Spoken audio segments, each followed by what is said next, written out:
Hey guys, Aqua Duelist here. So today's video is going to be shot a little bit different, a little weird. Mainly because I don't actually have a physical copy of the card that I'm talking about today.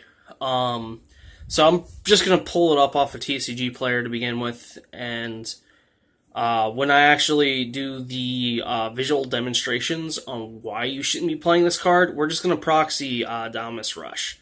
I hate doing it, but I'm not going to spend $2 off a TCG player just for a crap card.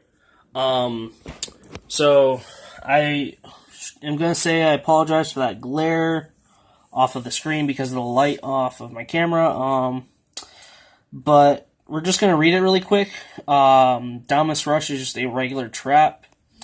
And you special summon one Dinomist from your deck, and if you do, is unaffected by card effects. Also destroy it during the end phase. You can only activate Dinomist Rush, activate one Dinomist Rush per turn. That ending part, I'm just going to say straight up, really cripples this card. And I mean, on paper, this card might sound good, but the issues are that it's slow, and the card is a hard once per turn. That really makes this card really bad. Now, a lot of people who play this card, who were around at the time or know about Grant Williams, is he ran it at 3. If you can see, just right above the glare there. There's 3 Dinomist Rush. And the reason why I have this pull up, for the full deck list, but he ran at 3. And people are like, well, if he ran at 3, it must be a good card. No, you're sadly mistaken. The card's crap. Don't really know how else to say it. But the thing is, at this time, it wasn't as bad. But Dinomist Rush has been power crept. And for those of you who don't understand, how has it been power crept, I'm going to tell you. We're actually going to close this. And here's the thing. The reason why it's been power crept is because the scales are now down the back row. So you only have 3 slots to work with. Back when Brent Williams played, it's before links. There was, you could play pendulums and still have 5 slots in the back row. But now there's only 3. And only board control players play Dinomist Rush, which is most of the, most of the community. Very few people like me play Turbo. But if you're playing board control, you're probably going to have something like this. You activate the Howling, you get your scales. You're definitely going to want to have a Dinomist charge down here. You only have 1 slot left. Now,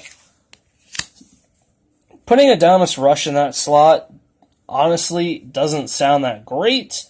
And the issue with another issue I have with Rush, I should have said earlier in the beginning of the video, is why would you want to draw Rush and wait a turn, essentially, to get a Dinomist on the field instead of just drawing a Dinomist? That doesn't make any sense. And with everything I've said so far, and explained how it's been power crept, if you're still running this card, it's not doing much. It's really not. There's just other cards that you would want to run in this place, or in that last slot. For instance, trap cards that are better. Any of the Solemn cards are better. Storming Mirror Force is better. Because, essentially, these are negates that can essentially get around, can break a board and get around monsters that protect themselves. Goes in Match. A Strong Floodgate. Black Horn of Heaven is actually really good right now. It is definitely essentially a I can't think of the word. but it's a really good tech card right now. Because there's going to be times when your opponent special summons one monster. And this negates that summon. It doesn't destroy the monster, it negates the summon. Unending Nightmare can negate, essentially can negate face-up spells and face-up spells and traps. Mistake. Essentially can keep your opponent from searching. Another card, which I forgot to grab on my binder, Lost Wind, which can essentially be like 2 negates. All of those cards can do so much more than Rush can and ever will. This card Rush isn't good anymore.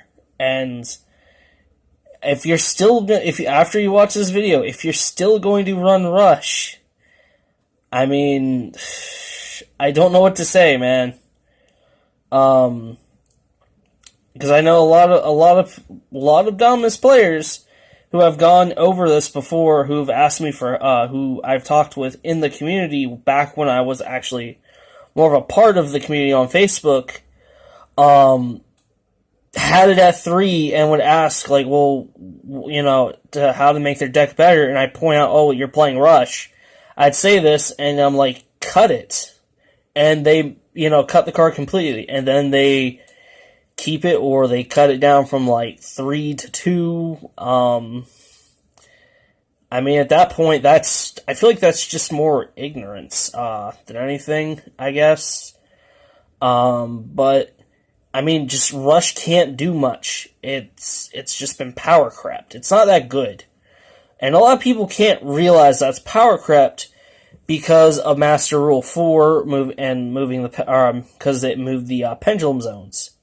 Or, just essentially the pendulum zones come down here, or come to the back row. That's what really did it. That's what essentially made this card pretty much unplayable for the most part.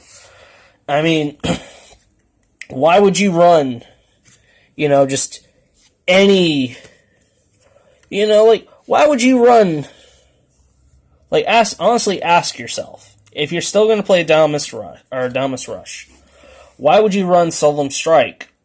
Or why would you run Dinomist Rush over a Solemn Strike? Why would you run Dinomist Rush over a Solemn Warning or Solemn Judgment? Or Story Mirror Force?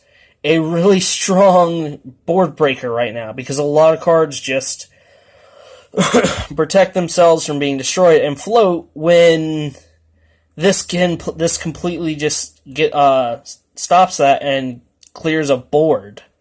Why would you run a card that you essentially have to wait a turn to get a monster that you could have just drew? Why would you run that over just a field wipe that gets around protection? Why would you do that? Just honest question. Why would you run that? Why would you run that Rush over that? Well, that's really all I have to say on Rush. I mean, that's nothing else I can really say, honest, that I can think of off the top of my head.